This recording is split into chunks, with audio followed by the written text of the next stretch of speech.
శిలలాంటి నాకు జీవాన్ని పోసి కలలాంటి బ్రతుకు కళతోటి నింపి వలపన్న తీపి తొలిసారి చూపి ఎదలోని సెగలు అడుగంట మాపి తులివెచ్చనైనా ఓదార్పు నీవై శృతిలయలాగా జత చేరినావు.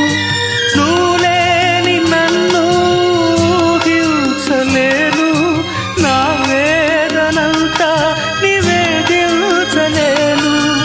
అమరం అఖిలం మన ప్రేమ ప్రియతమా నా హృదయమా ప్రేమకి ప్రతిరూపమా.